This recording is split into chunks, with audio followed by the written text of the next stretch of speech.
America और पश्चिमी देशों के लिए खतरे की घंटी बज गई है। रूस चीन का सैन्य गठजोड़ मजबूत करने का ऐलान हो गया है। चीनी डिफेंस मिनिस्ट्री ने साफ कहा, हम रूस के साथ मजबूत सैन्य सहयोग के हक में। चीन ने दोनों देशों की एकजुटता को बताया विश्व शांति के लिए बहुत जरूरी।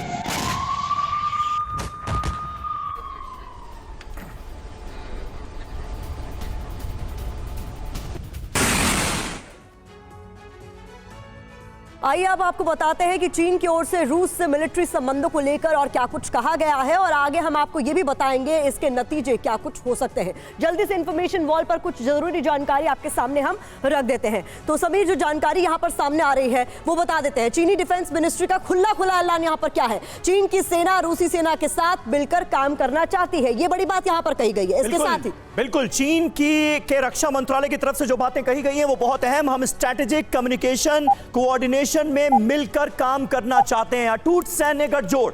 फ्रीडम ऐप से सीखकर क्या आपने मशरूम खेती शुरू की है क्या? अगर ऐसा है तो 1 करोड़ फ्रीडम ऐप के जो ग्राहक हैं उनको बिना किसी खर्चे के आप इसे बेच सकते हैं। इसीलिए हम साथ ही दोनों देशों की ये कोशिश ग्लोबल सिक्योरिटी के लिए बेहद अहम है और दोनों देशों की सैन्य एकजुटता से वैश्विक न्याय की गारंटी सुनिश्चित होगी। यानी चीन और रूस दोस्ती की कस्में खाते हुए नजर आ रहे हैं, दोनों की दोस्ती प्रगाढ़ होती हुई नजर आ रही। दोनों देश समंदर में ज्वाइंट पेट्रोलिंग और वॉर एक्सरसाइज भी करेंगे, ये बात भी सामने आई।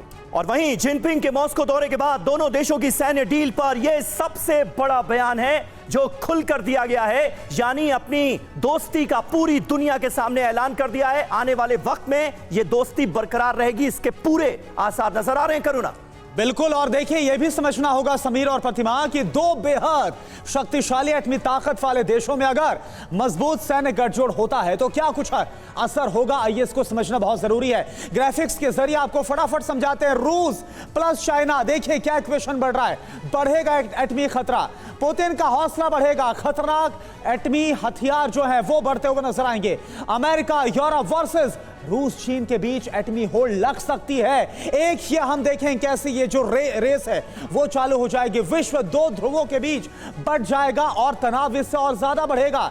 पूरे विश्व में हथियारों की नई होड़ शुरू हो सकती है। और साथ ही क्या बड़ी जानकारी, किसी एक पक्ष में होना देशों की मजबूरी बन सकता है। और क्या इससे जुड़ी बड़ी खबर यह कि महाशक्तियां छोटे देशों का इस्तेमाल करना शुरू कर देंगी। तो यह बड़ी जानकारी। वीके चतुर्वेदी सर, मेरा सवाल आपसे है कि अभी हाल ही में पुतिन ने बोला भी था कि रूस और चीन के जो रिश्ते हैं वो इतिहास के सबसे उच्चतम स्तर पर है, और अब ये जो खबर आ रही है गठजोड़ वाली, सैन्य गठजोड़ की, इससे आप किस नजरिए से देखते हैं आने वाले वक्त में कितना खतरनाक ये हो सकता है?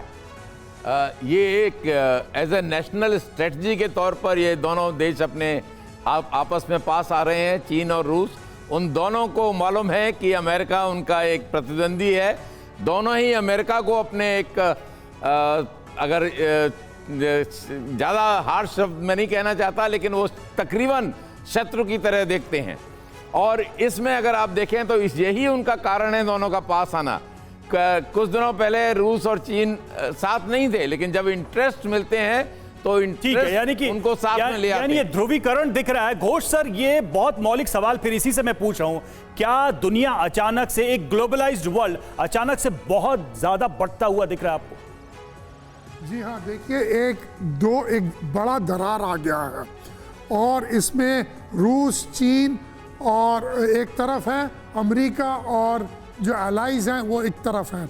लेकिन इसमें क्या है कि छोटे छोटे देशों को बहुत मुश्किल हो रही है, वो किस तरफ जाएं। एक तरफ से चीन उनको पैसे देता है, रूस उनको सहायता करता है, दूसरी ओर से अमेरिका उन्हें टेक्नोलॉजी देता है। तो ये एक बड़ा जो दरार है वो एक बहुत महत्वपूर्ण बात है।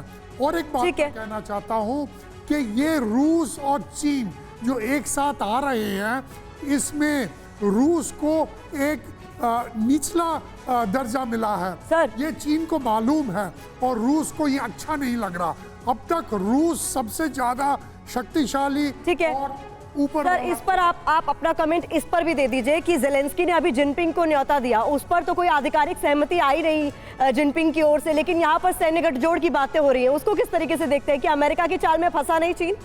जी हाँ, ये अभी ये बात है कि चीन नहीं चाहता कि अमेरिका से एक डायरेक्ट कन्फ्रंटेशन हो। उसने कहा है कि वो रूस को वेपन्स नहीं देगा, और यही बात है जिसको ज़ेलेंस्की ने इस्तेमाल किया। उसने कहा कि देखिए चीन उस तरफ चला तो गया है लेकिन पूरी तरह से नहीं गया। ठीक है, बिल्कुल सर। और देखिए जो ये बड़ा दिलचस्प है कि एक तरफ ज़ेलेंस्की की तरफ से न्योता दिया गया कि आइए मुलाकात करिए, 101 बैठकर बात करते हैं, लेकिन जवाब में सैन्य गठजोड़ बढ़ाने की बात आ रही रूस और शी जिनपिंग के बीच। फ्रीडम ऐप से सीखकर क्या आपने मशरूम खेती शुरू की है क्या? अगर ऐसा है तो 1 करोड़ फ्रीडम ऐप के जो ग्राहक हैं उनको बिना किसी खर्चे के आप इसे बेच सकते हैं।